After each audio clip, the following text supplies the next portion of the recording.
Bagaimana proses vaksinasi anak usia 6-11 tahun dilakukan dan apa saja yang perlu diperhatikan oleh orang tua dan guru? Kita bahas bersama Dr. Piprim Basarah Yanuarso, Ketua Umum Pengurus Pusat IDAI, Ikatan Dokter Anak Indonesia. Selamat malam Pak Piprim. Selamat malam Mbak Nanti Alexandra ya. Oh, dengan Sofi Bapak. Mbak Sofi, sorry. Baik, nanti juga akan bergabung di sesi selanjutnya Siti Nadia Tarmizi, juru bicara vaksinasi COVID-19 dari Kementerian Kesehatan. Pak Piprim, kita ngobrol dulu berdua. Jadi vaksin untuk anak usia 6 sampai dengan 11 tahun ini pasti berbeda dengan vaksin untuk dewasa maupun anak usia 12 tahun ke atas. Apa saja yang perlu diperhatikan oleh orang tua? Ya, terima kasih Mbak Sofi. Selamat malam para pemirsa. Vaksinnya sama ya, dosisnya sama. Vaksinnya sama? Dosisnya juga sama. Namun yang perlu kita perhatikan untuk anak-anak ini, tentu saja pada anak umur 6-11 tahun ini sangat tergantung dengan orang tua ya. Kalau remaja kan dia sudah besar. Kalau anak-anak ini kan peran orang tua untuk dia bisa berani dilakukan vaksinasi, ya, termasuk izin dari orang tua, ya, ini sangat-sangat penting ya. Kalau orang tuanya ragu-ragu, kemudian anak-anaknya juga jadi nggak berani vaksinasi, ya, nanti juga akan kesulitan petugasnya untuk melakukan vaksinasi. Namun hal-hal teknis seperti apa nanti di lapangan, apakah kita akan melakukan vaksinasi berbasis sekolah ya, misalkan di SD atau seperti apa, ini kita belum sampai ke situ Mbak. Jadi mungkin butuh nanti juknis yang lebih detail, bekerja sama dengan Kementerian Kesehatan dan organisasi profesi terkait seperti IDAI, ITAGI ya, seperti apa nanti di lapangan. Yang jelas anak-anak ini butuh kekhususan ya. Kekhususan, kalau remaja dan dewasa kan hampir sama lah, bisa di mana aja. Tapi kalau anak-anak ini nanti ada beberapa hal yang perlu lebih khusus lagi, ya, Mbak Sofi. Sejauh ini kalau di Indonesia berarti vaksin yang sudah diberikan izin penggunaan oleh Badan POM adalah untuk Sinovac ya Pak ya, untuk anak-anak ya?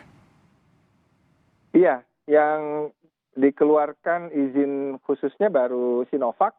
Mudah-mudahan nanti Badan POM juga mengeluarkan izin untuk vaksin yang lainnya.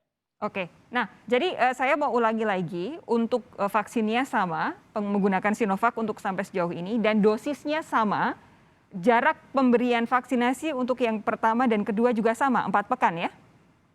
Iya, 4 pekan ya. Oke, nah kalau Pak Piprim biasa berhubungan dengan anak-anak dan juga dengan orang tuanya mereka, orang tua saja banyak kemudian yang masih agak takut-takut, misalnya takut dengan jarum suntiknya, takut dengan dampaknya. Bagaimana sih cara paling ideal untuk mempersiapkan anak-anak sebelum vaksinasi? Iya, kalau anak-anak 6 tahun ini kita sudah bisa ajak ngobrol ya. 6-11 tahun ini sudah bisa diajak ngobrol. Coba diberikan gambaran tentang untung ruginya kalau divaksin dan kalau tidak divaksin ya. Kita bisa juga beri gambaran seperti apa ganasnya virus corona, misalkan kalau terkena anak sampai terjadi kasus corona yang berat ya, atau MIS-C. Jadi dialog-dialog seperti ini kita butuh lakukan pada anak-anak, jangan sekedar kemudian dipaksa. Jangan dipaksa, tetapi diberi pengertian lebih dahulu supaya anak-anak itu paham dan berani. Ya. Dari sisi pelaksanaannya nanti, kita dokter anak itu biasa juga menggunakan shot blocker namanya ya.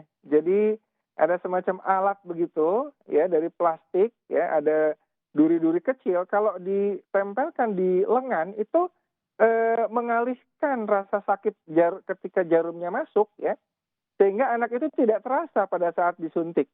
Nah ini juga saya kira penting nanti pada saat di lapangan ya, anak-anak ini supaya nyaman. Karena satu saja anak histeris, ya, yang lainnya bisa takut, bisa Ngaruh panik ke gitu. lain ya, betul betul. Iya, betul.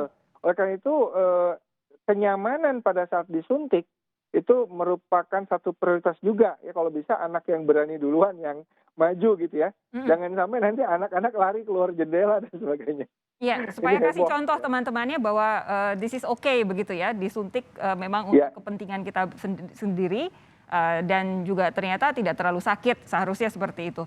Tapi begini, kalau kemudian, satu hal yang juga selama ini selalu diperhatikan adalah KIPI-nya. Nah, kalau sejauh ini kan Sinovac yang di Indonesia itu KIPI-nya yang paling rendah.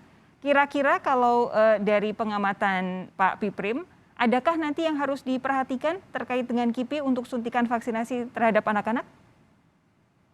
ya, dari literatur yang saya peroleh ya, pada fase uji klinis fase 1-2, KIPI pada anak justru lebih ringan daripada yang pada usia di Oke. atasnya. Jadi insya Allah orang tua nggak usah khawatir ya. KIPI-nya kebanyakan lokal, itu pun sekitar 4-5%. Artinya Tunggu sebentar, dari 100, maksudnya ya, KIPI lokal adalah? ya seperti misalkan nyeri di tempat suntikan ya, itu dari 100 anak misalkan itu hanya 4-5%. Jadi yang lainnya 95% tidak merasakan apa-apa.